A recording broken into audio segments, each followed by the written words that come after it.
En 1995, une équipe entière de jeunes pom-pom girls de l'Arizona a disparu mystérieusement après un spectacle, laissant derrière elles des questions sans réponse et des parents dévastés. Mais 20 ans plus tard, un randonneur fait une découverte choquante dans le désert, une découverte qui allait tout changer et révéler une vérité troublante. Le soleil de l'Arizona entrait à flot par les fenêtres de la cuisine, projetant de longs rectangles de lumière sur la table du petit déjeuner où Marissa Green était assise avec son mari, David. C'était une matinée typique à Chandler, en Arizona, ou du moins aussi typique que les matins des 20 dernières années, depuis la disparition de leurs jumelles. Marissa remuait distraitement son café, ses pensées dérivant, comme souvent, vers April et Amber. Les filles auraient 34 ans maintenant. À quoi ressembleraient-elles? Auraient-elles leurs propres enfants? Ces questions la hantaient quotidiennement, même si elle avait appris à vivre avec l'ignorance. La vibration soudaine de son téléphone contre la table en bois la fit sursauter. Elle baissa les yeux, s'attendant à voir un collègue de travail ou peut-être un de ses amis du groupe de soutien aux personnes en deuil. Au lieu de cela, elle se figea, le nom de l'inspecteur Ulbrook illumina son écran.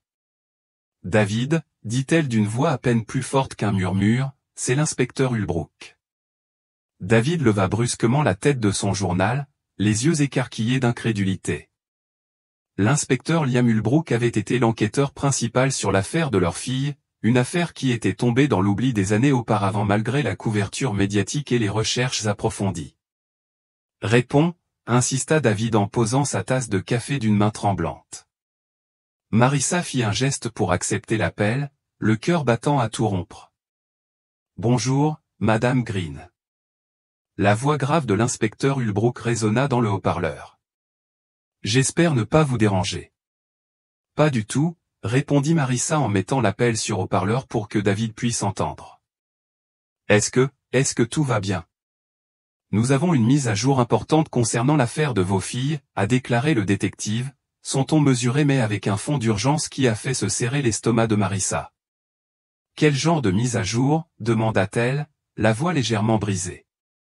Après 20 ans de silence, toute évolution semble impossible. « Je ne peux pas tout expliquer au téléphone », interrompit doucement l'inspecteur Ulbrook. « Pourriez-vous venir au poste avec votre mari? Le plus tôt sera le mieux. » David se pencha en avant. « Nous arrivons immédiatement », assura-t-il au détective. « Merci. J'attends. » L'appel prit fin, laissant la cuisine un instant silencieuse. Aucun d'eux ne bougea, comme s'ils craignaient qu'une action soudaine ne vienne briser ce fragile moment de possibilité. « Tu crois? » Marissa ne put terminer sa question. Elle ne parvenait pas à exprimer l'espoir qui montait dangereusement en elle. David tendit la main par-dessus la table et la serra. « Ne nous emballons pas trop, dit-il doucement, mais quoi qu'il arrive, nous l'affronterons ensemble. » Ils se levèrent de table, pleins d'énergie, abandonnant leur petit déjeuner à moitié entamé.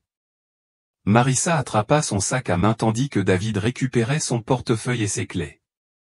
5 minutes plus tard, ils sortaient de leur allée, le soleil matinal réchauffant l'intérieur de la voiture, tandis qu'ils se dirigeaient vers le commissariat de police de Chandler. « Cela fait si longtemps », murmura Marissa en regardant par la fenêtre la ville qui avait tant changé en 20 ans, de nouveaux bâtiments, des autoroutes élargies à un endroit que leur fille ne reconnaîtrait pas. « Je n'aurais jamais pensé que nous entendrions à nouveau parler du détective Ulbrook, a déclaré David, les jointures blanches sur le volant. « Je sais, répondit Marissa. J'ai essayé de tourner la page, mais une partie de moi n'a jamais cessé d'attendre cet appel. » Le parking du commissariat était plus bondé que d'habitude lorsqu'ils se sont garés sur une place libre. Marissa a reconnu plusieurs autres véhicules aux ceux des parents des autres pom-pom girls disparus. Son rythme cardiaque s'est accéléré. « Les autres sont là aussi », a-t-elle murmuré. À l'intérieur du commissariat, l'odeur familière du café et des produits d'entretien les accueillit. La réceptionniste les reconnut immédiatement, leur adressant un sourire compatissant et les dirigeant vers une salle de conférence au bout du couloir. En entrant, ils trouvèrent 4 autres couples de parents déjà assis autour d'une grande table. L'inspecteur Ulbrook se tenait au premier rang, ses cheveux autrefois noirs étant désormais grisonnants, et les rides autour de ses yeux plus profondes que dans les souvenirs de Marissa. M et Madame Green, leur fit-il signe de la tête. Veuillez vous asseoir. Tandis qu'ils s'installaient sur les chaises restantes, Marissa échangea un regard avec les autres parents, Linda et Robert Thompson, dont la fille Kira avait disparu avec les jumelles, Judith et Michael Lee, les parents d'Anna, Susan Collins, la mère de Rachel, et Elena Rivera, les parents de Lily, tous liés par le même terrible événement, le même cauchemar qui durait depuis 2 décennies. L'inspecteur Ulbrook s'éclaircit la gorge. Merci à tous d'être venus si vite. Comme je l'ai mentionné au téléphone, nous avons une avancée significative dans l'affaire de vos filles. Il marqua une pause, l'air solennel. Tôt ce matin, un randonneur au cœur du désert de Sonora a découvert quelque chose que nous pensons lié à la disparition de vos filles. Il se tourna vers un ordinateur portable posé sur la table, appuya sur quelques touches, et une image apparut sur l'écran mural, une valise en métal rouillé, partiellement enfouie dans le sable sous une grosse pierre plate. Le couvercle était ouvert, révélant un amas de tissu rouge et blanc à l'intérieur. Des uniformes de pom-pom girls, murmura Susan Collins, la main portée à sa bouche. Marissa se pencha en avant, cherchant à distinguer les détails de la photo. Le tissu rouge, bien que poussiéreux et délavé, était reconnaissable entre mille, identique à celui des uniformes que portaient ses filles la nuit de leur disparition. L'inspecteur Ulbrook a poursuivi, le randonneur était avec son chien lorsqu'il a fait sa découverte. Ils exploraient une zone éloignée des sentiers de randonnée habituels, peu fréquentés. Son chien a senti une odeur et a commencé à creuser. C'est alors qu'il a trouvé la valise. Où était-ce exactement? Demanda David d'une voix ferme malgré l'émotion que Marissa lisait dans ses yeux. À une 50aine de kilomètres de Chandler, dans une zone désertique reculée. Le détective passa à une autre image, un plan plus large montrant le paysage aride entourant le site de la découverte. Nous avons déjà envoyé une équipe médico-légale pour examiner la zone. Il faut qu'on y aille, déclara Marissa fermement, surprise par sa propre détermination. Il faut que je voie les lieux moi-même. D'autres parents acquiescèrent d'un hochement de tête pressant. L'inspecteur Ulbrook fronça les sourcils. Ce n'est pas nécessaire. Nous rapportons la valise et son contenu au laboratoire pour analyse. Le randonneur viendra plus tard dans la journée pour faire une déposition officielle. S'il vous plaît, implora Linda Thompson. Après 20 ans d'ignorance, nous devons voir cela de nos propres yeux. Le détective observa leur visage, puis soupira. Je dois d'abord vérifier auprès de l'équipe de terrain. Il sortit de la pièce, téléphone à la main. Pendant son absence, les parents échangèrent leurs théories à voix basse. Marissa avait du mal à se concentrer sur leurs paroles, son esprit était submergé par les possibilités. Ces uniformes devaient avoir été placés là récemment. Pourquoi maintenant, après tout ce temps? L'inspecteur Ulbrook est revenu quelques minutes plus tard. L'équipe de terrain vous autorise à venir sur place, mais vous devrez suivre le protocole, rester derrière le ruban, ne rien toucher et suivre les instructions des agents sur place. Marissa fut soulagée. Merci. On te suivra là-bas. David ajouta, nous partirons dans 15 minutes. Le trajet dure environ 1 heure. En sortant de la salle de conférence, Marissa ressentit un étrange mélange d'appréhension et d'espoir. 20 ans d'interrogation pourraient enfin prendre fin aujourd'hui. Elle serra la main de David tandis qu'ils se dirigeaient vers leur voiture, un rappel silencieux que, quoi qu'il arrive, ils l'affronteraient ensemble. Le convoi quitta Chandler sous le soleil de fin de matinée, la voiture de police banalisée de l'inspecteur Ulbrook ouvrant la marche, suivie de 5 véhicules civils transportant des parents désespérés. Marissa observait le paysage urbain céder peu à peu la place au désert, ses pensées se tournant vers la nuit de la disparition de ses filles. Il s'agissait d'une compétition régionale de pom-pom girls, April et Amber, 14 ans et pleines de vie, avaient brillamment performé avec leur équipe. Les filles avaient appelé chez elles après leur performance, ravies de leur 2e place. Elles avaient promis de rappeler en rentrant. Cet appel n'est jamais venu. Lorsqu'ils atteignirent le site désertique, le soleil était haut dans le ciel, projetant des ombres crues sur le terrain accidenté. Ils se garèrent sur un parking improvisé à côté de plusieurs véhicules de police et suivirent l'inspecteur Ulbrook à pied sur près d'1 kilomètre, marchant en silence sur la terre battue.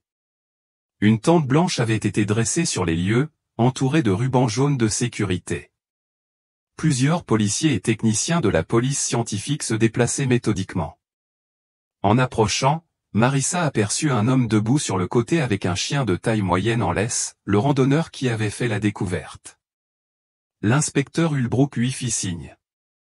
Voici Chris Delaney, l'homme qui a trouvé la valise. Et voici son chien, Dusty. Chris s'avança et tendit la main. Il semblait avoir la quarantaine, la peau burinée par le soleil et le regard bienveillant. J'aurais aimé que nous nous rencontrions dans de meilleures circonstances, dit-il en serrant la main de chacun des parents. Je n'ai aucune idée de ce que ça représente pour nous. Chris hocha la tête, l'air sombre. C'est Dusty qui mérite le plus de crédit. Il a senti l'odeur, il n'a pas voulu la laisser tranquille et s'est mis à creuser comme un fou. Le chien, un mélange de berger australien et de labrador aux yeux intelligents, s'assit docilement au pied de son maître. On peut le voir, demanda David en regardant vers la tente. L'inspecteur Ulbrook les conduisit sous l'abri en toile, où la valise reposait désormais sur une table pliante. Même de loin, Marissa pouvait distinguer le tissu rouge et blanc des uniformes des Pom-Pom Girls, soigneusement pliés, mais présentant des signes de vieillissement et d'usure.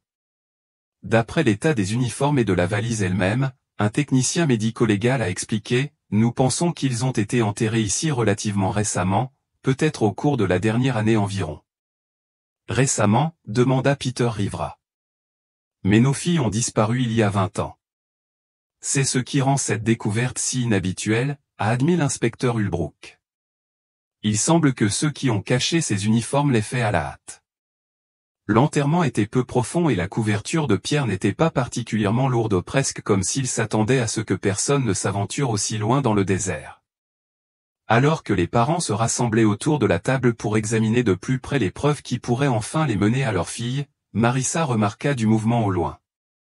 Des véhicules approchaient, l'un était un fourgon de reportage arborant le logo d'une chaîne locale, l'autre une berline qui lui semblait vaguement familière.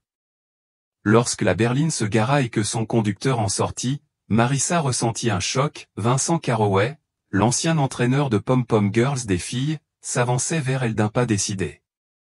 Il avait vieilli depuis la dernière fois qu'elle l'avait vu. Ses cheveux autrefois noirs étaient maintenant argentés aux tempes, mais sa carrure athlétique et sa démarche assurée étaient restées inchangées. Marissa. David, cria-t-il en s'approchant. Je suis venu dès que j'ai su. L'inspecteur Ulbrook s'avança pour saluer Carroway et lui tendit la main. Coach, merci d'être venu si vite. Carroway serra fermement la main du détective. Bien sûr. Quand il s'agit de mes filles, je laisse tout tomber. Marissa remarqua qu'il appelait encore les Pom-Pom Girls, mes filles, même après 2 décennies. Carroway avait été très impliqué dans les recherches à l'époque, utilisant ses relations et ses ressources pour poursuivre l'enquête bien après que la police eut commencé à réduire ses effectifs.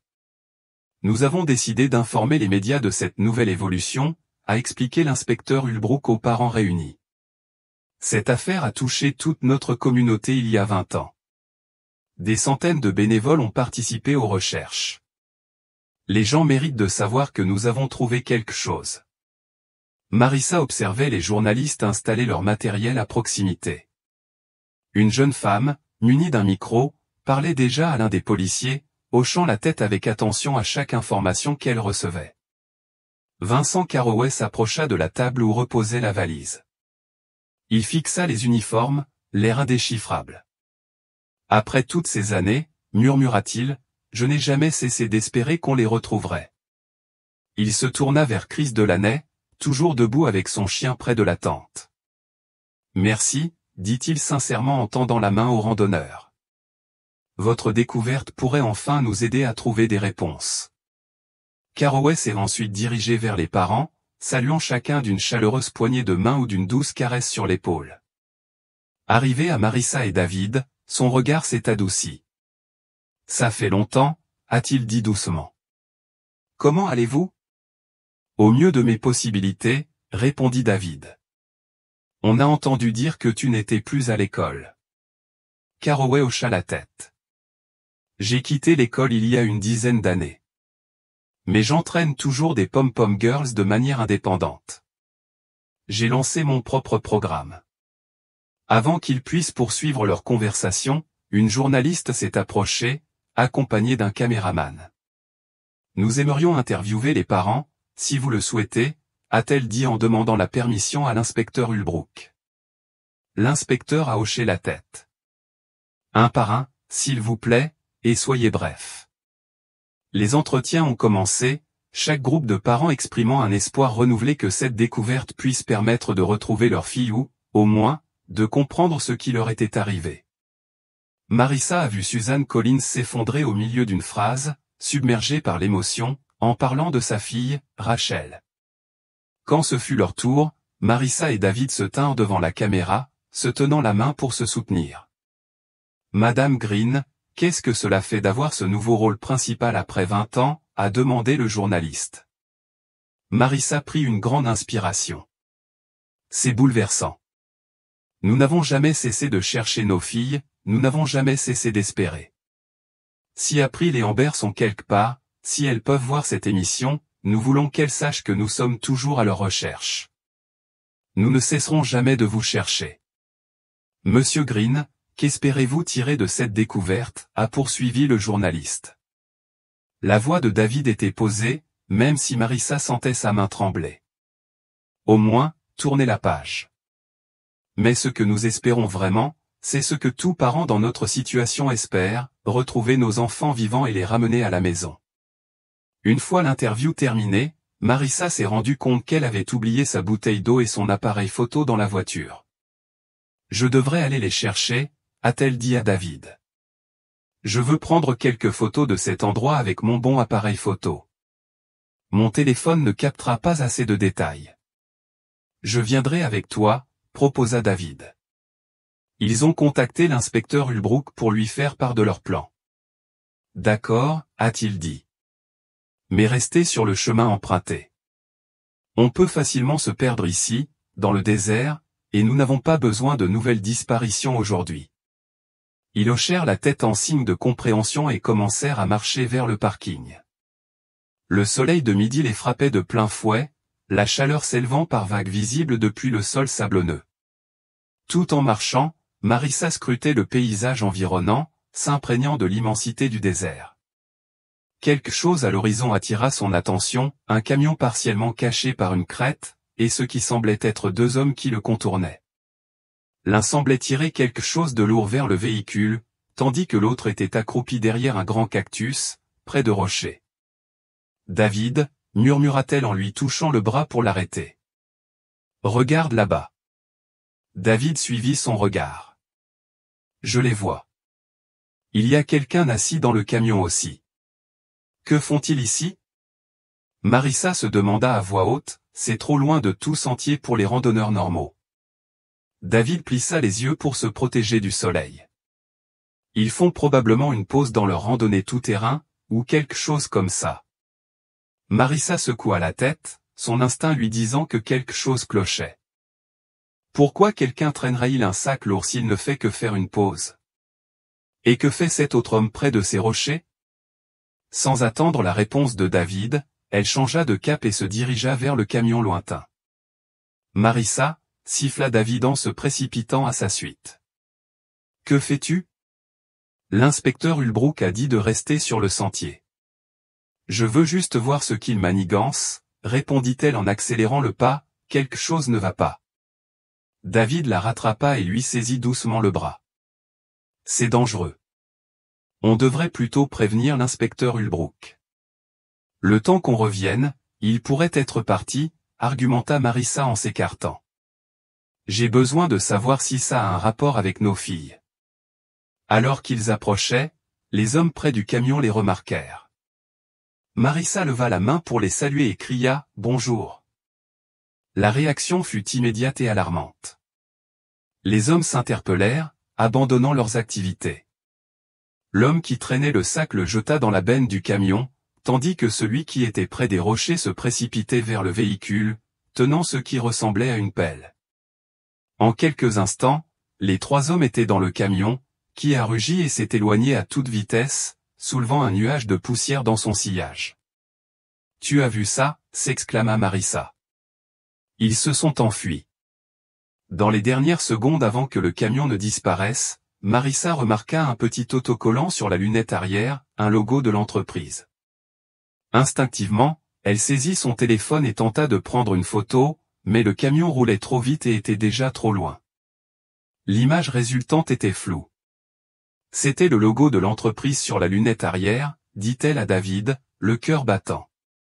Tu l'as vu? David hocha la tête d'un air sombre. Je l'ai vu, mais je ne l'ai pas reconnu. Ils restèrent silencieux un moment, regardant la traînée de poussière laissée par le camion qui partait jusqu'à ce qu'elle disparaisse au loin. Poussée par la curiosité et l'intuition maternelle, Marissa se dirigea vers l'endroit où se trouvaient les hommes. « Marissa, nous devons rentrer » insista David, le suivant à contre-cœur. « Zone de sécurité maintenant. » Encore un peu plus loin, insista TL. « Il faut que je voie ce qu'ils faisaient. » Lorsqu'ils atteignirent le grand cactus et les rochers avoisinants, Marissa s'accroupit pour examiner le sol. Il y avait un trou fraîchement creusé, semblable à celui où la valise avait été retrouvée. David la rejoignit, scrutant attentivement la terre remuée. « Il y a quelque chose ici » dit-il soudain en plongeant la main dans le sable. Il en sortit un petit objet et en retira la poussière qui y était collée. Marissa halta, sa main se portant à sa bouche. « Oh mon Dieu, David, c'est la boucle d'oreille d'Amber. » Elle prit le petit bijou dans sa paume, les doigts tremblants. Bien que terni et rouillé par des années dans le désert, son motif distinctif était indéniable, une minuscule étoile argentée ornée d'une pierre rouge en son centre. Elle avait acheté des paires identiques pour les 2 jumeaux pour leur 13e anniversaire, quelques mois avant leur disparition. « Tu es sûr ?» demanda David d'une voix à peine audible. Marissa hocha la tête, les larmes aux yeux. « J'en suis sûr. Je leur ai offert ça pour leur anniversaire. » Elle leva les yeux vers lui, un mélange d'espoir et de peur la submergeant. « David, ces hommes, ils doivent savoir quelque chose sur ce qui est arrivé à nos filles. » Ils fouillèrent minutieusement la zone, espérant trouver d'autres indices, mais les hommes avaient soigneusement retiré tout ce qui avait pu être enterré avec la boucle d'oreille. Serrant fermement la boucle d'oreille dans sa main, Marissa accepta finalement de retourner sur le lieu de l'enquête. « Il faut prévenir l'inspecteur Ulbrook immédiatement » dit-elle alors qu'il rentrait. « Ces hommes pourraient être la clé pour retrouver nos filles. » À leur retour à la tente, l'inspecteur Ulbrook était plongé dans une conversation avec un technicien médico-légal. Les autres parents étaient dispersés sur le site, certains discutant avec les policiers, d'autres observant simplement l'enquête en cours avec anxiété. L'inspectrice Marissa cria d'un ton pressant à leur approche, « Nous devons vous parler immédiatement. » Ulbrook s'excusa auprès du technicien et se tourna vers eux, son expression se transformant en inquiétude à la vue de leur visage. « Que s'est-il passé ? » « On a trouvé quelque chose, » expliqua David en faisant signe à Marissa de lui montrer la boucle d'oreille. Elle tendit la main, révélant le bijou terni. « C'est la boucle d'oreille d'Amber. J'en suis certain, j'ai offert des paires identiques aux 2 filles pour leur 13e anniversaire. » Le détective fronça les sourcils et prit la boucle d'oreille pour l'examiner de plus près. « Où avez-vous trouvé ça ?» Marissa et David échangèrent un regard avant que David ne réponde. « À environ 800 mètres d'ici, nous avons vu 3 hommes près d'un camion, l'un tirait quelque chose qui ressemblait à un sac lourd, et l'autre creusait près de rochers. Quand ils nous ont remarqués, ils ont pris la fuite, » ajouta rapidement Marissa. « Nous sommes allés à l'endroit où ils creusaient et avons trouvé la boucle d'oreille dans le sable. » Le froncement de sourcils de l'inspecteur Ulbrook s'accentua. « Vous avez poursuivi 3 inconnus dans un désert reculé ? Avez-vous une idée du danger que cela représentait ? » « Nous le savons, » a reconnu David, « mais nous ne pouvions pas les laisser partir sans enquêter. »« Ce sont peut-être ceux qui ont enterré la valise, » dit Marissa d'un ton ferme. « Ils sont peut-être en train de vérifier leur cachette après avoir découvert que la police était là toute la matinée, et ils sont peut-être en train de se débarrasser d'autres preuves. » À ce moment-là, Les autres parents s'étaient rassemblés autour d'eux, écoutant attentivement. Vincent Carroway se fraya un chemin à travers la petite foule, l'air grave. « Que se passe-t-il » demanda-t-il, son regard alternant entre Marissa et l'inspecteur. L'inspecteur Ulbrook brandit la boucle d'oreille. Les Green l'ont trouvé près de l'endroit où ils ont repéré 3 hommes au comportement suspect. Madame Green pense qu'elle appartenait à sa fille Amber. Les yeux de Carroway s'écarquillèrent légèrement en regardant les bijoux. On dirait bien les boucles d'oreilles que portaient les filles. « Avez-vous bien vu ces hommes » demanda l'inspecteur Ulbrook en se tournant vers Marissa et David. « Les reconnaîtriez-vous si vous les revoyiez » C'était trop loin pour voir clairement leur visage, a admis David, mais je crois me souvenir de la forme de l'un d'eux et de ce qu'ils portaient. J'ai cependant remarqué un logo d'entreprise sur la lunette arrière du camion. Le détective prit son bloc-notes. L'avez-vous reconnu ? Marissa secoua la tête. Pas très bien, mais j'ai essayé de prendre une photo. Elle sortit son téléphone et lui montra l'image floue. Ça ne sert à rien, j'en ai peur. Pourriez-vous dessiner ce dont vous vous souvenez ? Demanda l'inspecteur Ulbrook en lui tendant le bloc-notes et un stylo. Marissa les prit avec hésitation. Je ne suis pas une grande artiste, mais je vais essayer. Elle commença à dessiner, les sourcils froncés de concentration, essayant de recréer le logo qu'elle avait entrevu. Au bout d'une minute, elle rendit le bloc-notes. Il ressemblait à ceci, un oiseau stylisé ou peut-être un phénix avec ses ailes déployées autour de 3 lettres, C, P et F. Linda Thompson, qui écoutait tranquillement, s'avança soudain. CPF, on dirait le groupe Carroway Performance and Fitness. Tous les regards se tournèrent vers Vincent Carroway, dont l'expression restait calme. Performance et forme physique de Carroway, répéta l'inspecteur Ulbrook en regardant l'entraîneur d'un air interrogateur. Le cœur de Marissa s'emballa. L'entraîneur de Pom Pom Girls pourrait-il être lié à la disparition de leur fille ? Carroway leva les mains, défensivement. Mon entreprise a sponsorisé l'équipe de Pom Pom Girls il y a 20 ans, et nous avons financé la plupart des opérations de recherche après la disparition des filles. Nous avons été totalement transparents pendant l'enquête. C'est vrai, a confirmé l'inspecteur Ulbrook en s'adressant aux parents. L'entreprise du coach Carroway a été minutieusement contrôlée lors de l'enquête initiale. Elle a fourni un soutien financier et des bénévoles lorsque les recherches officielles ont été réduites. Avez-vous noté le numéro de plaque d'immatriculation du camion ? A-t-il demandé à Marissa et David. Il n'y en avait pas, répondit David. Du moins, pas à notre vue. Pas de plaque d'immatriculation, nota l'inspecteur. C'est déjà suspect.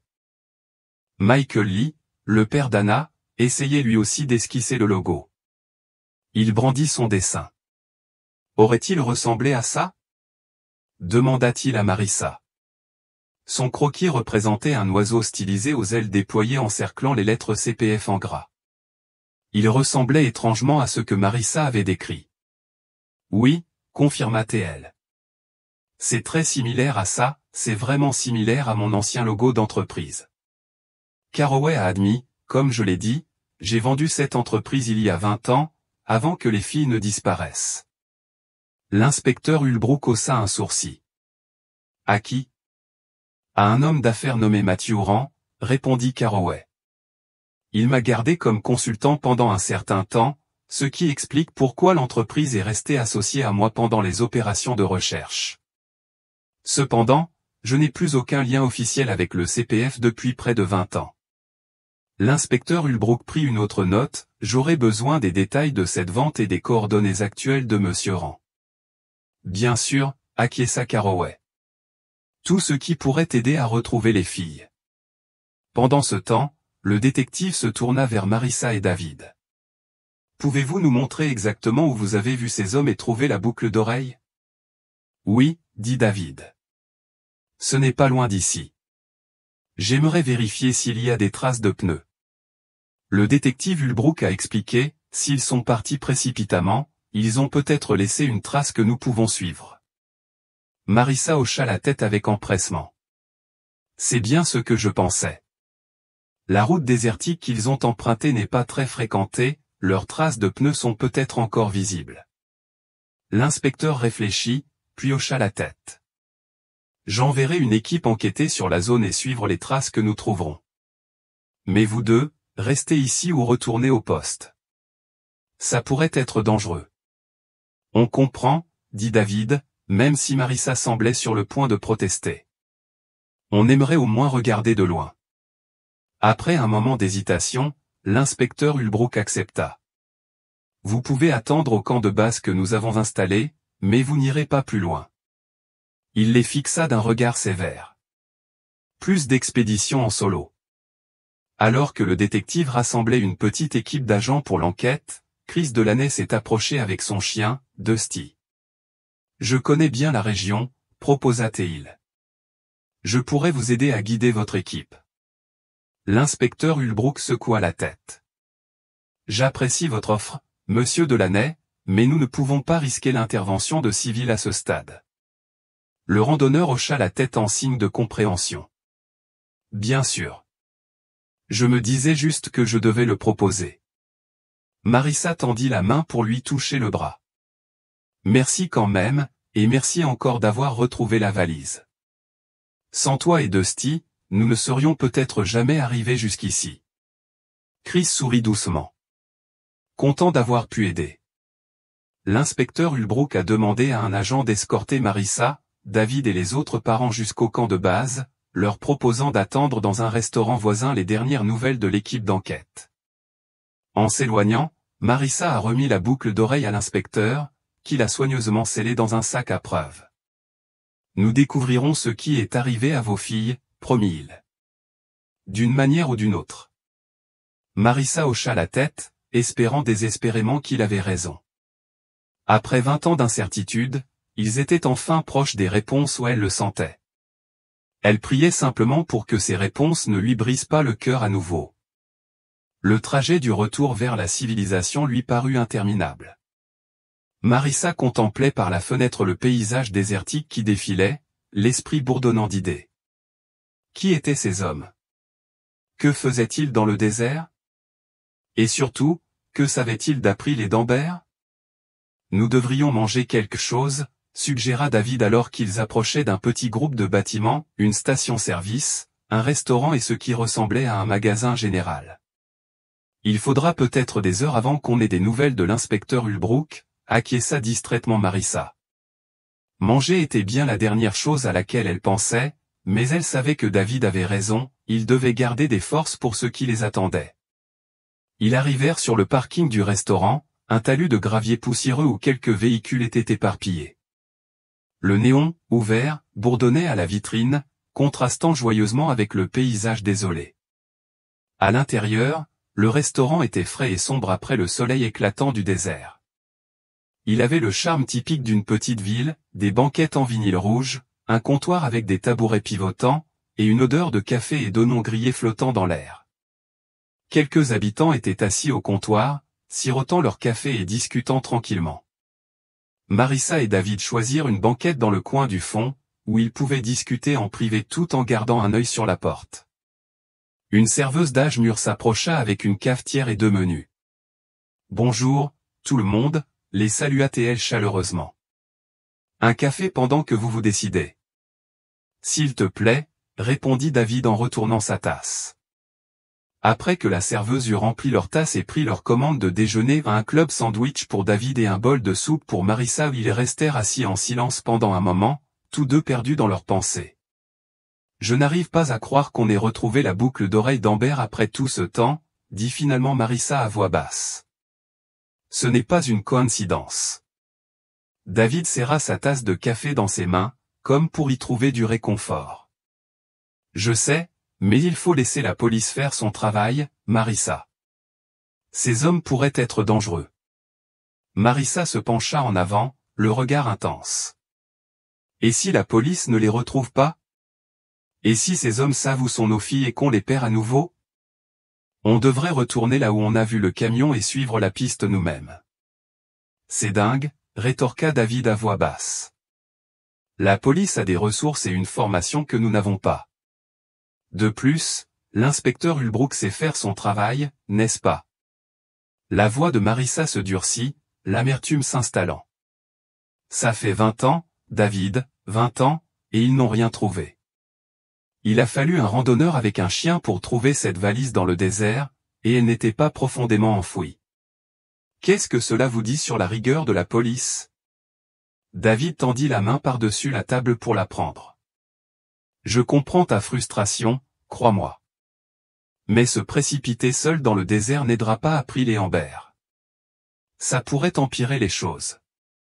La serveuse revint avec leur nourriture, déposant les assiettes avec une efficacité éprouvée.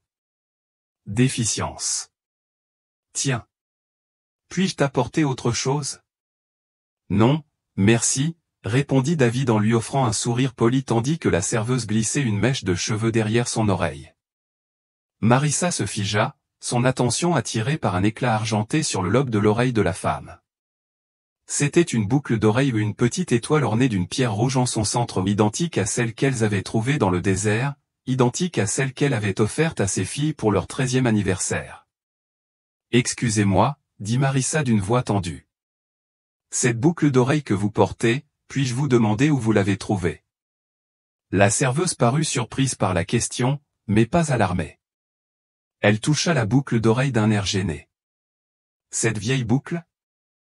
Un client me l'a offerte il y a des années, dit-elle. Il a dit qu'elle était assortie à mes yeux. Elle sourit à ce souvenir. Il lui manque la paire, cependant, dit l'homme. Elle s'est perdue en chemin, mais il m'a laissé en garder une si je le voulais. David, qui avait suivi le regard de Marissa, fixait maintenant la boucle d'oreille avec la même stupéfaction. Le client était-il du coin, demanda-t-il d'un ton décontracté. La serveuse réfléchit à la question. Je ne sais pas s'il habite dans le coin, mais je l'ai vu venir de temps en temps au fil des ans. C'est un vrai gentleman, il laisse toujours un bon pourboire. Elle désigna un tableau en liège sur le mur derrière eux, couvert de photos. Il est quelque part sur notre mur client. Merci, parvint à dire Marissa, peinant à garder une voix ferme. Votre boucle d'oreille est ravissante. Avec un sourire et un hochement de tête, la serveuse partit s'occuper des autres tables. David et Marissa se tournèrent pour examiner le mur de photos, à la recherche de visages qui pourraient correspondre aux hommes qu'ils avaient croisés dans le désert. Il y avait des dizaines de photos, des touristes posant avec le personnel, des locaux célébrant des anniversaires, des routiers s'arrêtant pour un repas lors de longs trajets à travers le sud-ouest. Tu vois quelqu'un que je connais, chuchota David. Marissa parcourut attentivement les photos. Pas encore. Il y en a tellement. Soudain, son téléphone sonna, la faisant sursauter. Elle le sortit de son sac à main et vit un numéro inconnu s'afficher à l'écran. S'éloignant de la cabine pour plus d'intimité, elle répondit. Bonjour, Madame Green. Ici l'agent Mendes, de l'équipe de terrain de l'inspecteur Ulbrook. Oui, officier, avez-vous trouvé quelque chose? Nous avons suivi les traces de pneus jusqu'à une cabane abandonnée à environ 8 km de l'endroit où vous avez repéré les hommes, a-t-il expliqué. Le camion était là, abandonné. Le cœur de Marissa s'emballa. Et les hommes? Aucun signe d'eux. Nous avons fouillé la zone de fond en comble, y compris la cabane, mais ils avaient disparu. Le camion était complètement vide, pas de sac, pas de pelle, aucun effet personnel. La déception l'envahit. Alors, ils se sont enfuis? J'en ai bien peur, mais nous avons saisi le véhicule et nous l'examinons pour en extraire des preuves. L'inspecteur Ulbrook voulait que vous sachiez que nous n'abandonnons pas. Merci, dit Marissa d'une voix creuse. Tenez-nous au courant. Elle raccrocha et retourna à la cabine où David l'attendait, impatient.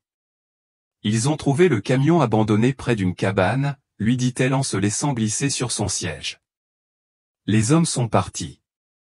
David soupira en passant une main dans ses cheveux grisonnants. Au moins, ils ont le camion. Peut-être qu'ils trouveront des empreintes digitales, ou quelque chose comme ça. Marissa hocha la tête, mais ses pensées étaient ailleurs, la boucle d'oreille de la serveuse et sa signification. La coïncidence était trop importante pour être ignorée. D'une manière ou d'une autre, Cette boucle d'oreille était liée à la disparition de leur fille, et leur meilleure piste était de servir du café à quelques mètres. Le désespoir la serrait tandis qu'elle regardait la serveuse se déplacer entre les tables, inconsciente de la signification de son bijou. David piquait son sandwich, mais Marissa ne pouvait pas toucher à sa soupe. La possibilité que cette femme puisse, sans le savoir, détenir la clé pour retrouver leur fille était accablante. Lorsque la serveuse revint remplir leur tasse de café, Marissa prit une décision. « J'ai quelque chose à te dire », dit-elle d'une voix basse et pressante. « Ça peut paraître fou, mais écoute-moi bien. » La serveuse posa la cafetière, l'air curieux mais pas alarmé. « Il y a un problème avec votre plat ? » « Non, non, ce n'est pas ça, » lui assura Marissa. « C'est à cause de ta boucle d'oreille. » David lui lança un regard prudent, mais Marissa insista. « Ce matin, j'ai trouvé la paire assortie à ta boucle d'oreille dans le désert, » expliqua-t-elle en observant attentivement le visage de la serveuse. « Elle appartient à ma fille, disparue il y a 20 ans avec 5 autres filles de leur équipe de Pom-Pom Girls. » La serveuse porta instinctivement la main à sa boucle d'oreille, les yeux écarquillés. « Je ne comprends pas. » La police a retrouvé leurs uniformes de Pom-Pom Girls enterrés dans le désert aujourd'hui, ajouta doucement David, et puis Marissa a trouvé la boucle d'oreille de notre fille, identique à celle que tu portes, sur un autre site à proximité où des hommes creusaient. La serveuse resta figée, les regardant tour à tour, comme pour déterminer s'ils étaient délirants ou dangereux. Vous pensez que cette boucle d'oreille a un rapport avec la disparition de votre fille? Je sais que ça paraît incroyable, reconnut Marissa, mais ces boucles d'oreille étaient assorties. Je les ai offertes à ma fille pour ses 13 ans, quelques mois avant sa disparition. La probabilité que vous ayez une boucle d'oreille identique par pure coïncidence. Elle laissa sa phrase inachevée. La serveuse s'assit lourdement sur le siège vide à côté de David, le visage pâle. L'homme qui m'a donné ça. Je n'en avais aucune idée. Elle se tut, réfléchissant profondément. Vous souvenez-vous qui vous l'a donné, demanda doucement David. Elle hocha lentement la tête. Je ne me souviens plus de son nom, mais il est venu ici plusieurs fois au fil des ans, mais moins souvent ces derniers temps.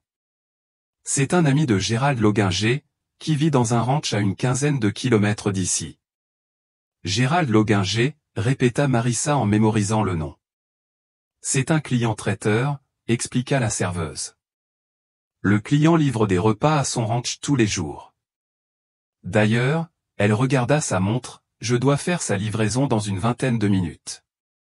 Marissa et David échangèrent des regards significatifs. Je ne sais pas si je peux vous faire confiance, continua la serveuse d'une voix légèrement tremblante. Donner des informations sur un client pourrait me coûter mon emploi, et les emplois ne sont pas faciles à trouver ici. Nous comprenons, lui assura Marissa. Mais si ces hommes ont des informations sur nos filles, sur ce qui leur est arrivé, ne voudriez-vous pas les aider? La serveuse réfléchit, puis prit une décision. Écoutez, je ne peux pas vous donner son adresse directement, mais je livre sa commande en 20 minutes. Si vous me suivez, eh bien, je ne peux pas contrôler qui conduit sur la voie publique, n'est-ce pas? Marissa fut submergée de soulagement. Merci. Tu n'imagines pas ce que ça représente pour nous. Promets-moi juste quelque chose. La serveuse se leva. S'il arrive quoi que ce soit, ne mentionnez pas mon nom. C'est mon seul travail. Nous le promettons, dit solennellement David. La serveuse hocha la tête et retourna à la cuisine, laissant Marissa et David finir rapidement leur repas et payer l'addition. Alors qu'ils retournaient à leur voiture, David aperçut une silhouette familière à la station-service de l'autre côté de la rue, Chris Delaney, en train de remplir le réservoir de sa camionnette pendant que Dusty regardait depuis le siège passager.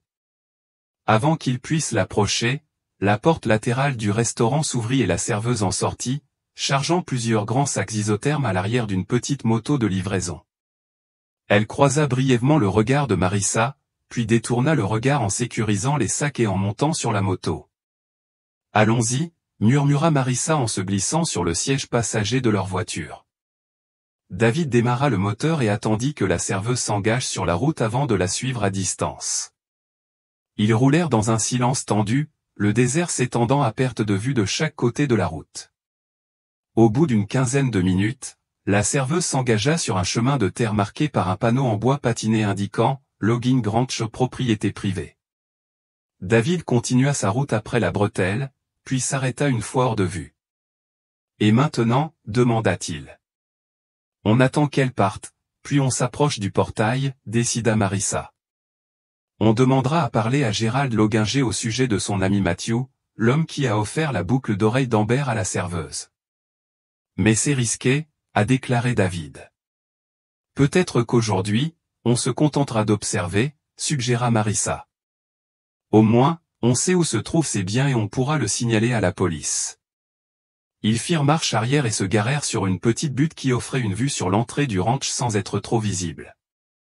La propriété était entourée d'une haute clôture en fer forgé, dont les poteaux étaient équipés de caméras de surveillance.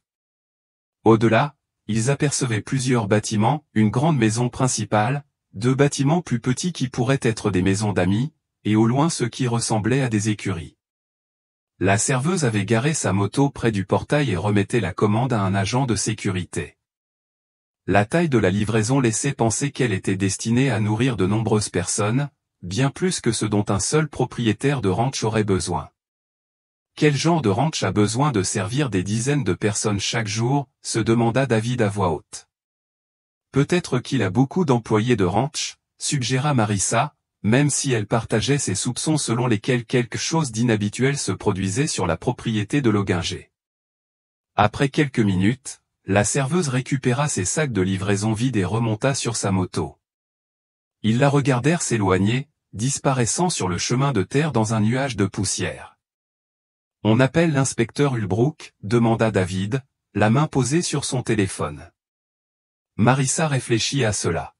« Nous n'avons aucune preuve concrète que ce Loginger soit lié à la disparition des filles, ce n'est qu'un enchaînement de coïncidences.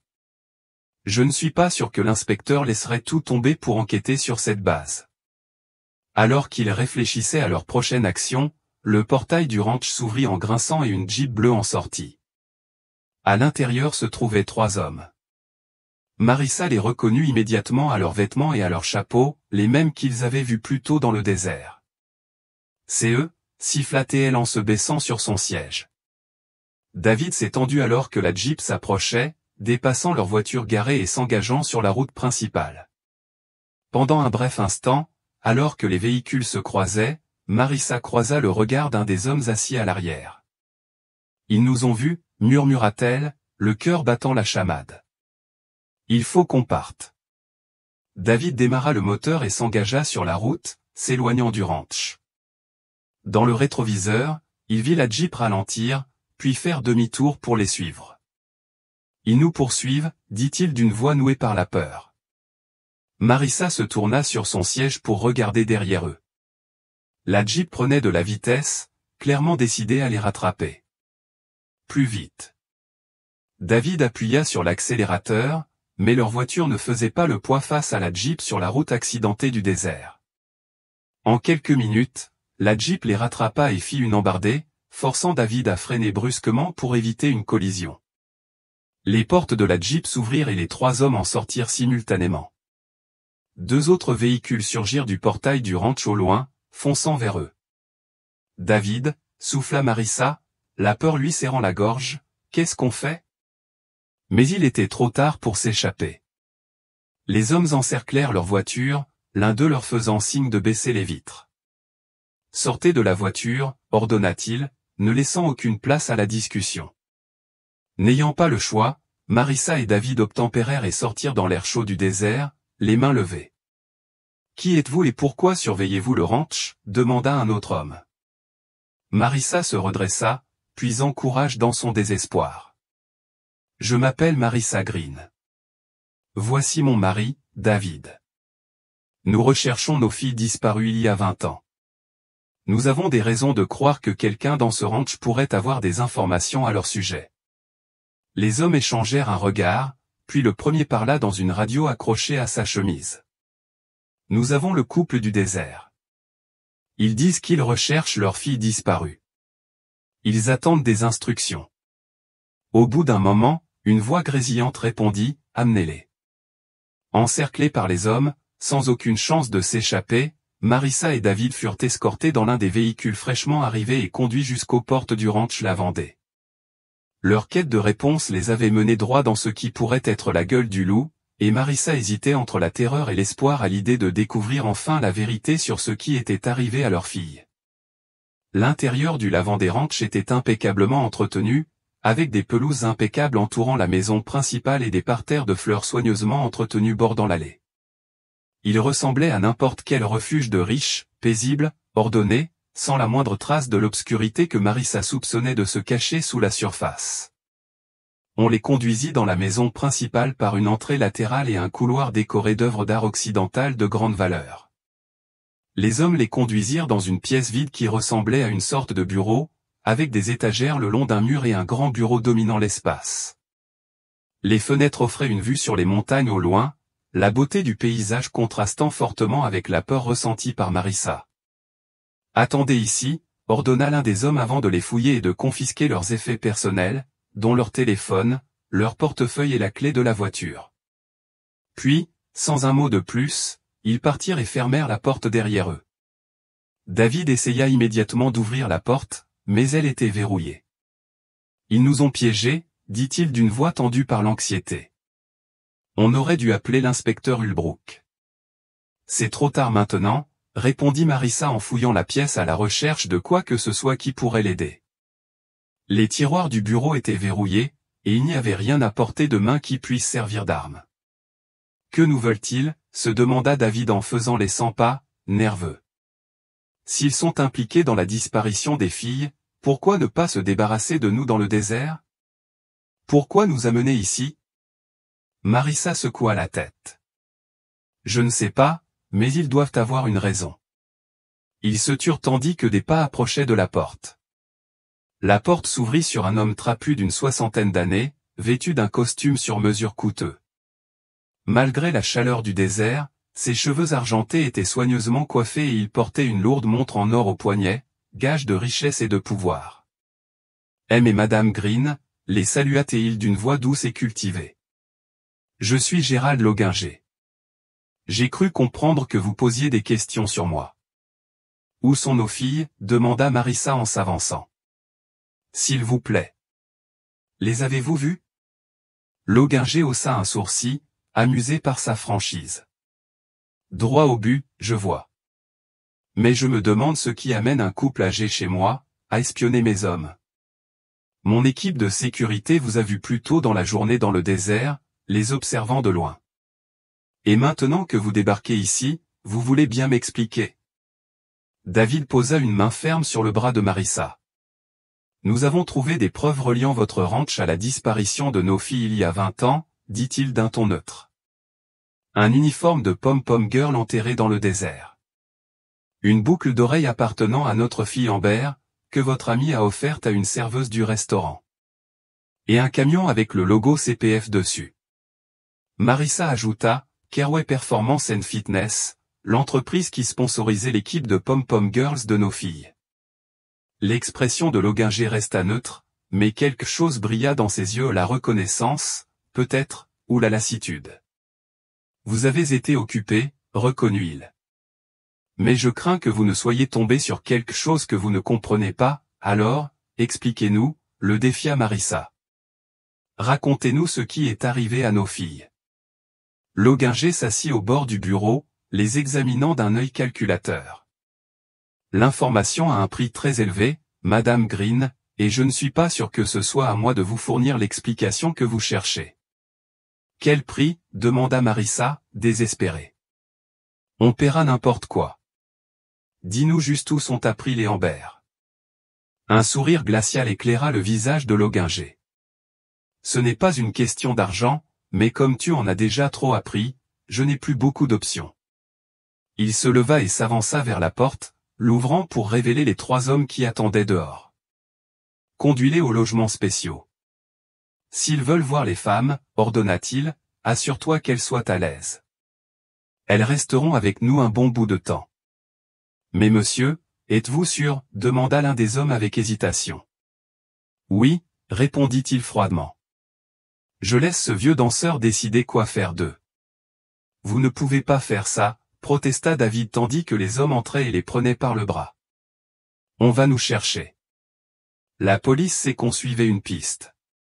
Logan rit d'un air dédaigneux. Ne vous inquiétez pas pour eux. C'est facile de simuler un accident dans le désert, une voiture qui sort de la route, un réservoir d'essence qui éclate. C'est vraiment tragique. Personne ne viendra vous chercher ici. Malgré leurs difficultés et leurs protestations, Marissa et David furent emmenés de force hors de la maison, à travers une cour dégagée, vers une grande écurie.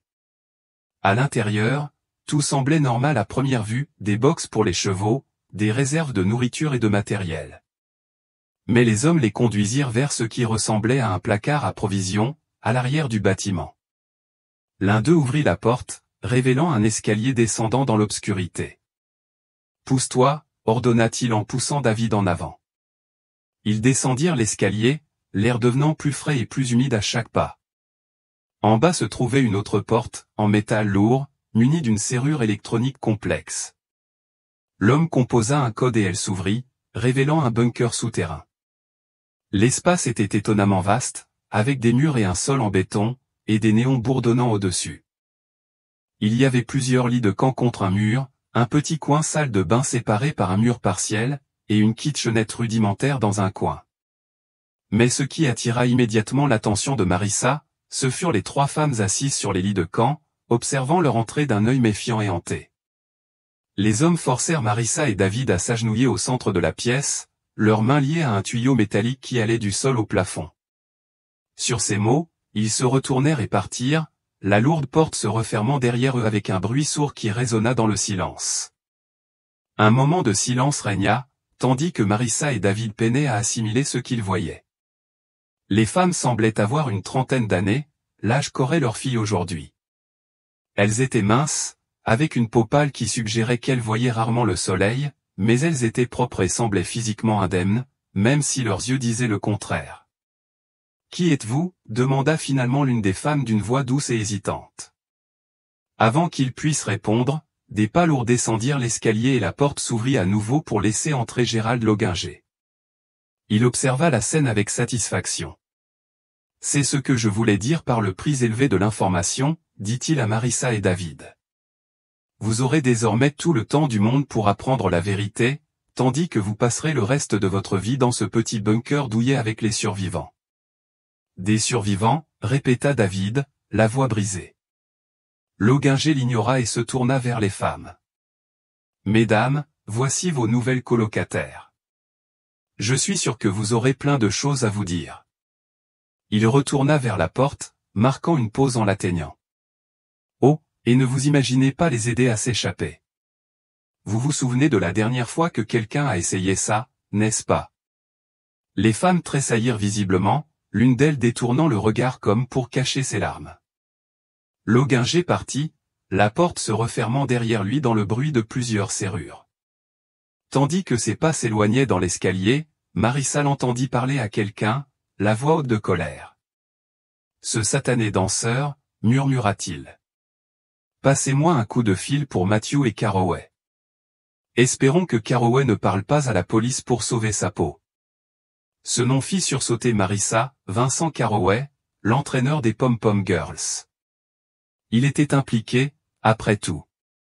Une fois Loginger parti, Marissa reporta son attention sur les femmes, l'espoir et la peur s'affrontant en elles. « S'il vous plaît, dit-elle d'une voix tremblante, aidez-nous à dénouer ces cordes. » Les femmes échangèrent des regards incertains, puis l'une d'elles se leva et s'approcha, se retournant pour lui montrer son dos. Ce faisant, sa fine chemise ne dissimulait pas les cicatrices qui sillonnaient sa peau, témoins de coups et de coups répétés. « Voilà ce qui arrive quand on ne respecte pas les règles, » expliqua-t-elle doucement. « Si on vous aide, ils feront pire. » Marissa halta d'horreur à cette vue. « Je suis vraiment désolée, » murmura-t-elle, « mais s'il vous plaît, nous recherchons nos filles, April et Amber Green. Elles ont disparu il y a 20 ans avec leur équipe de Pom Pom Girls. Les connaissez-vous » La femme se figea, les yeux écarquillés de reconnaissance. Elle se tourna lentement vers Marissa, scrutant attentivement ses traits. Maman, murmura-t-elle, sa voix à peine audible. Le cœur de David sembla s'arrêter. April? Amber? La femme déglutit difficilement. Je suis April, confirma-t-elle, les larmes aux yeux. David émit un son étranglé à côté de Marissa, se débattant contre ses liens. April, répéta-t-il d'une voix chargée d'émotion. Oh mon Dieu, on t'a trouvé. April hésita, puis s'agenouilla et commença à défaire les nœuds qui la liaient. Leurs mains en ses mouvements rapides mais prudents. On ne peut pas faire de bruit, prévint-elle dans un murmure. Il surveille parfois cette pièce. Pendant qu'elle travaillait, Marissa buvait à la vue de sa fille, une femme maintenant, son visage montrant la tension de l'horreur qu'elle avait endurée mais toujours reconnaissable comme l'enfant qu'ils avaient perdu. Que t'est-il arrivé? Demanda-t-elle, les larmes aux yeux. Où est Amber? April marqua une pause, la douleur traversant son visage.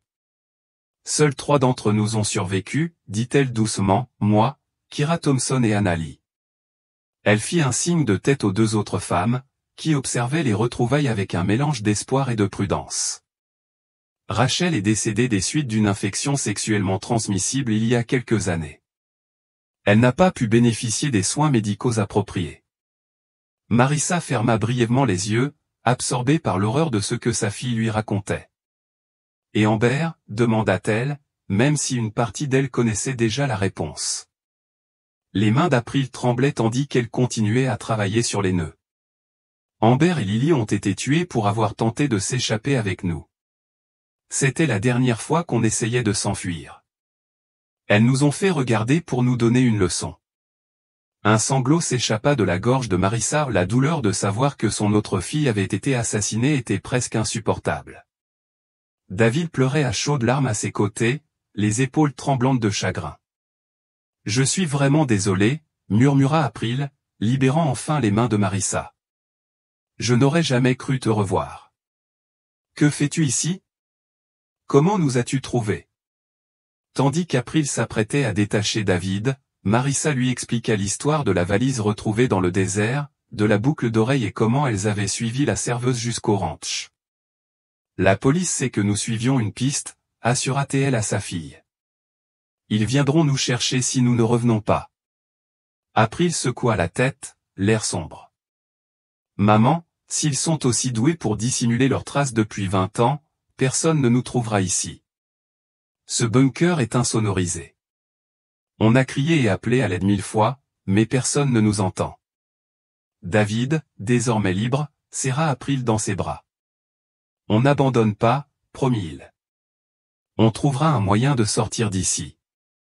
Kira et Anna s'approchèrent prudemment et se présentèrent. Marissa les serra dans ses bras, pensant à leurs parents qui avaient attendu si longtemps des réponses. Vos parents n'ont jamais cessé de vous chercher, leur dit-elle. Aucun de nous ne l'a fait. Qui t'a fait ça? Demanda David, son chagrin se transformant en colère. Qui t'a enlevé? Kira prit la parole, d'une voix plus forte que celle d'April. C'était le coach Carroway. Lui et ses hommes nous ont drogués après la compétition et nous ont amenés ici. L'Ifinger est le propriétaire de cet endroit, mais c'est Carroway qui nous utilise. Et il y a un autre homme, ajouta Anna. Matthew Rand. Il gère la logistique de l'entreprise de Carroway. Tout le monde pense qu'il en est le propriétaire, mais en réalité, c'est Carroway qui tire les ficelles. Ils utilisent Matthew comme couverture. Marissa se souvint des propos de l'inspecteur Ulbrook concernant la vente de l'entreprise par Carroway 20 ans plus tôt. Carroway avait menti à ce sujet, il suffisait de mettre le nom de Matthew pour se distancier au cas où quelqu'un aurait des soupçons, réalisa-t-elle. April hocha la tête. Carroway vient nous voir une fois par mois, mais sinon, on reste ici. Personne n'a le droit de nous toucher, sauf lui, pas même l'Ifinger ou Matthew. On est ses filles préférées, dit-il. L'horreur de leur situation était accablante. Au fil des heures, alors qu'ils commençaient à rassembler leur courage pour parler de fuite, des bruits lointains résonnèrent au-dessus d'eux, des cris et ce qui ressemblait à des coups de feu. April se précipita pour aider David à trouver un moyen de signaler leur présence. Elle s'installa sur un plateau métallique qu'il commença à cogner contre le tuyau auquel ils étaient attachés. Le bruit était assourdissant dans l'espace confiné et ils se relayaient pour frapper en rythme et appeler à l'aide, malgré l'insistance d'April sur l'insonorisation du bunker. Il fallait qu'ils essaient. Des minutes qui semblèrent des heures passèrent. Les coups de feu finirent par s'éteindre. Puis, par miracle, ils entendirent du mouvement dans l'escalier, suivi de voix criant « Police !» Il y a quelqu'un en bas. L'espoir envahit Marissa tandis qu'ils criaient tous en retour, indiquant au sauveteur la porte verrouillée. Après quelques instants de tension, le verrou électronique se déverrouilla et la porte s'ouvrit, révélant plusieurs policiers en tenue tactique, armes au poing. L'un d'eux brandissait une clé de voiture électronique, probablement confisquée aux hommes qui les avaient capturés. « Nous avons besoin d'assistance médicale », a lancé un officier à la radio tandis qu'ils évaluaient la situation. « Nous avons 5 civils, apparemment les disparus et 2 autres personnes. » Alors qu'on les conduisait en haut des escaliers et hors de la grange, Marissa tenait fermement la main d'April, craignant que si elle la lâchait, sa fille ne disparaisse à nouveau. Dehors, le ranch grouillait de véhicules de police et d'ambulances. Plusieurs corps gisaient au sol, recouverts de draps des hommes qui avaient résisté à leur arrestation et avaient été abattus par la police près de la maison principale. Marissa aperçut l'inspecteur Ulbrook qui coordonnait l'opération. À ses côtés se tenaient Chris Delaney et la serveuse du restaurant, tous deux soulagés de voir Marissa et David sortir sains et saufs. Gérald Liffinger et les 3 hommes du désert ont été embarqués dans des voitures de police séparées, menottées et sous haute surveillance. « Inspecteur », cria Marissa, la voix brisée par l'émotion, « nous les avons retrouvés. Nous avons retrouvé nos filles April, Kira et Anna aussi, mais les autres n'ont pas survécu. » L'inspecteur Ulbrook s'approcha rapidement, l'air à la fois choqué et soulagé. « Madame Green, Monsieur Green, vous allez bien ? Nous vous recherchons depuis que le randonneur et la serveuse ont signalé votre disparition. » « C'est Vincent Carroway qui est derrière tout ça, » lui dit David d'un ton pressant. « Il a enlevé les filles il y a 20 ans et les a gardées prisonnières ici pendant tout ce temps. » L'expression de l'inspecteur se durcit. « Nous venons d'interroger Carroway au poste il y a quelques heures. » Il se tourna vers un policier à proximité. « Radio, toutes les unités, priorité numéro 1, localiser et appréhender Vincent Carroway. Considérez-le comme dangereux.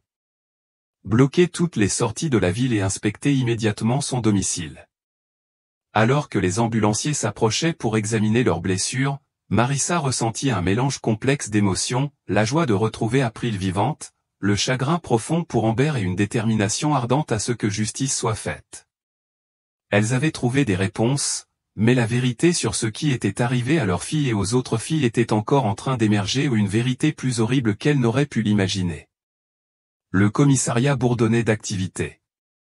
Des agents supplémentaires avaient été appelés pour gérer l'affaire en cours et les journalistes se rassemblaient à l'extérieur, alertés par les conversations des scanners d'une avancée majeure dans la disparition vieille de 20 ans qui hantait Chandler depuis 2 décennies. Marissa, David et April étaient assis ensemble dans une petite salle d'interrogatoire, refusant d'être séparés, même un instant. April serrait fermement la main de ses parents, comme si elle craignait qu'ils ne disparaissent si elle la lâchait. De l'autre côté du couloir, Kira et Anna faisaient leur déclaration à d'autres officiers, chacune accompagnée d'un défenseur des victimes. L'inspecteur Ulbrook entra, portant un plateau avec des gobelets d'eau et une boîte de mouchoirs. Son visage trahissait la tension des dernières heures, mais sa mâchoire était ferme. « Nous avons des barrages routiers sur toutes les routes principales qui sortent du comté, » leur dit-il. « Carroway n'ira pas loin. »« Déjà en fuite ?» demanda David. L'inspecteur hocha la tête d'un air sombre. Les policiers trouvèrent sa maison vide, les placards vidés. Il a dû filer dès qu'il a quitté le poste ce matin, mais on le retrouvera. Il reporta son attention sur April. Je sais que c'est difficile, mais nous devons comprendre exactement ce qui s'est passé, il y a 20 ans et depuis. Êtes-vous prête à répondre à quelques questions? April prit une grande inspiration et hocha la tête. Je veux tout te dire. Je veux qu'il soit arrêté et puni pour ce qu'il nous a fait, à nous et à ma sœur. L'inspecteur Ulbrook activa un enregistreur et le posa sur la table. Pour mémoire, pourriez-vous décliner votre identité complète? April Michelle Green, répondit-elle d'une voix plus forte que dans le bunker. J'ai été enlevé le 17 mai 1995, avec ma sœur jumelle Amber et 4 autres filles de notre équipe de Pom Pom Girls. Pouvez-vous nous dire ce qui s'est passé cette nuit-là? Demanda doucement le détective. April ferma brièvement les yeux, rassemblant ses pensées. On venait de terminer un championnat régional. On était deuxième. Tout le monde fêtait ça dans les vestiaires, on se changeait pour rentrer. Elle marqua une pause, déglutissant difficilement avant de poursuivre. Le coach Caraway a demandé à Rachel Collins de rester pour discuter de sa performance. On est allé au supermarché d'en face acheter des sodas. À notre retour, on a surpris le coach Caraway en train d'attoucher Rachel de manière déplacée dans le débarras. Marissa serra la main de sa fille pour la soutenir tandis qu'April continuait.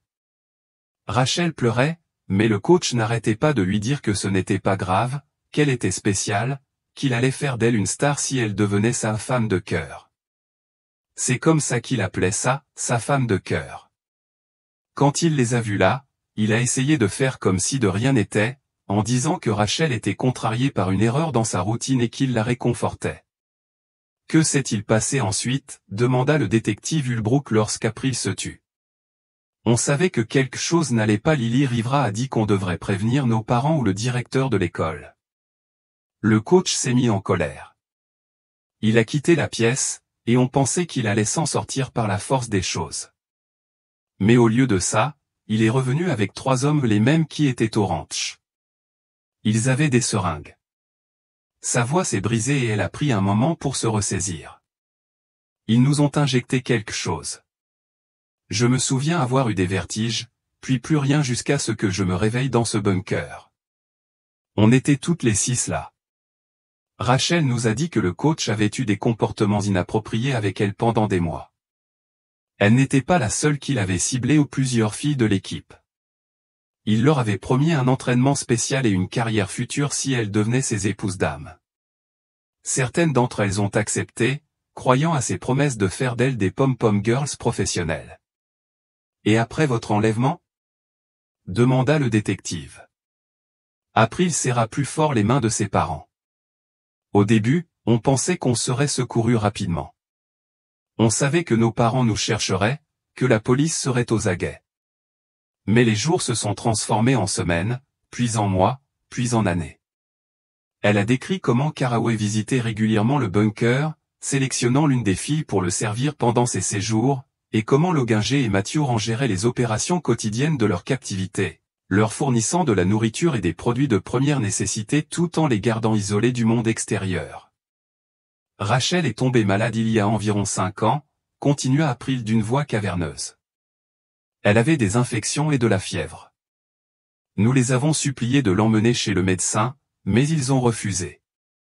Ils lui ont donné des antibiotiques, mais ce n'était pas suffisant. Elle est morte là-bas sans jamais revoir sa famille. Marissa essuya ses larmes en pensant à Suzanne Collins, qui ne reverrait plus jamais sa fille vivante. Et Amber? Demanda doucement l'inspecteur Ulbrook. Qu'est-il arrivé à elle et à Lily? April prit une inspiration tremblante. Il y a environ 3 ans, nous avions planifié une évasion. Amber avait réussi à voler une carte magnétique à l'un des gardes pendant qu'il était distrait. Nous avons attendu jusqu'au milieu de la nuit, pensant que tout le monde dormirait. Sa voix trembla et David passa un bras autour de ses épaules. Nous avons presque réussi à sortir de la grange, murmura-t-elle, mais l'alarme s'est déclenchée.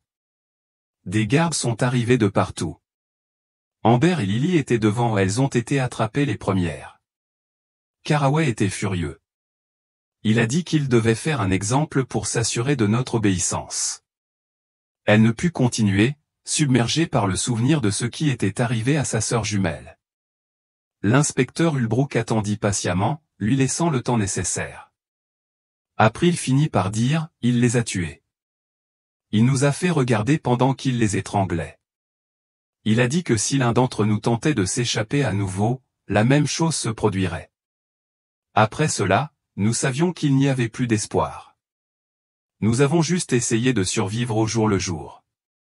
Le visage du détective était sombre tandis qu'il prenait des notes. Et le ranch, à quoi servait-il à part vous garder captif? Du blanchiment d'argent, je pense, répondit April. On a parfois entendu des conversations. La société de Caraway, CPF, était une façade pour quelque chose de plus important. Ils parlaient d'expéditions et de circuits de distribution. Je pense qu'ils étaient impliqués dans le trafic de drogue. Cela expliquerait les livraisons de restauration, a réfléchi David, de la nourriture pour les travailleurs impliqués dans l'opération. L'inspecteur Ulbrook hocha la tête. Nous allons enquêter minutieusement sur ces aspects. Le FBI est en route, cette affaire relève de sa compétence, avec des éléments liés au trafic et aux enlèvements. Il se tourna vers April. Tu as parlé des boucles d'oreilles tout à l'heure, celles que ta mère t'a offertes, à toi et à Amber, pour votre anniversaire. Sais-tu comment l'une d'elles a atterri chez la serveuse du restaurant? April hocha la tête. Matthew Rand les a pris à Amber après sa mort. Je l'ai entendu dire à un garde qu'il les trouvait jolies. Plus tard, je l'ai entendu se vanter d'en avoir offert un à cette jolie serveuse du restaurant. Il a gardé l'autre comme une sorte de trophée. Et les uniformes des Pom-Pom Girls, pourquoi ont-ils été enterrés dans le désert récemment après tout ce temps, a insisté le détective. Je n'en suis pas sûr, admit April. Mais il y a quelques semaines, il y a eu une dispute entre Caraway et Loginger. Caraway voulait se débarrasser de preuves des éléments qui pourraient le relier à nous si jamais on les retrouvait. Il a demandé à Loginger de s'en occuper. C'est peut-être à ce moment-là qu'ils ont décidé de cacher les uniformes. Mais les hommes de Loginger étaient imprudents, ils ont toujours pensé que le désert pouvait tout cacher. Au fil de l'interrogatoire, de nouveaux détails apparurent sur l'horrible captivité que les jeunes femmes avaient endurée pendant 20 ans. À la fin de l'interrogatoire, le ciel s'était assombri et l'inspecteur Ulbrook semblait épuisé mais déterminé. Nous aurons besoin de plus de déclarations dans les jours à venir, leur a-t-il dit, mais vous nous avez donné suffisamment d'éléments pour l'instant. Le FBI voudra également vous parler. Que se passe-t-il maintenant? Demanda Marissa, son bras toujours autour des épaules d'April, la protégeant. Nous devons d'abord vous faire examiner à l'hôpital, répondit-il. Ensuite, nous organiserons un hébergement sûr. Cette affaire va attirer l'attention des médias, et nous devons protéger votre vie privée pendant la durée de l'enquête. Juste à ce moment, un autre officier apparut à la porte, faisant signe à l'inspecteur Ulbrook d'entrer. Il s'excusa et sortit. À travers la vitre, on le vit recevoir une nouvelle apparemment importante, son expression passa de l'inquiétude à une satisfaction sombre. Il revint un instant plus tard. On l'a attrapé, annonça-t-il. La police routière a arrêté Caraway qui tentait de traverser vers le Nouveau-Mexique il y a une trentaine de minutes. Il est en train d'être ramené à Chandler en ce moment même. Le soulagement envahit Marissa, le monstre qui avait volé leur fille, qui avait assassiné Amber, allait enfin être jugé. Ça ne ramènerait pas les morts, mais c'est un début. Il y a autre chose, ajouta l'inspecteur Ulbrook. L'équipe a déjà commencé à enquêter sur le ranch. Ils ont trouvé des documents financiers reliant Caraway, Loginger et Matthew Rand à un vaste trafic de drogue. L'activité de cheerleading et de fitness du ranch n'était qu'une couverture. April hocha la tête avec lassitude. Je m'en doutais toujours. Les hommes qui nous apportaient notre nourriture parlaient parfois de cargaisons et de livraisons qui ne nous concernaient pas. Alors qu'ils s'apprêtaient à partir pour l'hôpital, la porte s'ouvrit à nouveau, révélant la serveuse du restaurant, escortée par un agent. Elle s'approcha avec hésitation, les yeux rougis par les pleurs. « Je suis vraiment désolée, dit-elle à Marissa et David. Si j'avais su ce que signifiait cette boucle d'oreille, qui étaient vraiment ces hommes? Vous avez contribué à sauver notre fille, lui assura Marissa en se levant pour l'embrasser. Nous ne vous en remercierons jamais assez. La serveuse fouilla dans sa poche et en sortit la boucle d'oreille qu'elle portait. Elle appartient à votre famille, dit-elle en la déposant dans la paume de Marissa. Je ne mérite pas de la garder. Marissa referma ses doigts sur la petite étoile argentée, pensant à la paire qui les avait menés jusqu'en avril, une si petite chose pour avoir joué un rôle si crucial dans la résolution d'un mystère vieux de 20 ans. Merci, murmura-t-elle. L'agent qui accompagnait la serveuse prit la parole. Le randonneur, monsieur Delaney, voulait que je vous dise qu'il est heureux que vous soyez sain et sauf. C'est lui qui a remarqué votre disparition et nous a alertés. Lui et la serveuse ont compris que vous l'aviez peut-être suivi jusqu'au ranch Loginger et qu'ils étaient venus ensemble au poste. Marissa se fit un devoir de remercier Chris Delaney comme il se doit dès qu'elle en aurait l'occasion. Sans sa découverte de la valise et son inquiétude pour leur sécurité, elle n'aurait peut-être jamais retrouvé April. En quittant la salle d'interrogatoire, ils passèrent devant des portes ouvertes où d'autres retrouvailles avaient lieu, Kira avec ses parents, Linda et Robert, qui sanglotaient de joie en embrassant leur fille perdue depuis longtemps, Anna avec son père Michael, sa mère Judith étant décédée 3 ans plus tôt, sans jamais savoir que sa fille était en vie. Dans l'espace principal du poste, Marissa aperçut Suzanne Collins et les riverains, doucement informés par les policiers que leur fille n'avait pas survécu. Leurs cris d'angoisse perçaient l'agitation, un rappel brutal que même dans ce moment de triomphe partiel, la perte était profonde. April marqua une pause, les observant, les larmes aux yeux. « J'aurais aimé pouvoir les sauver, » murmura-t-elle.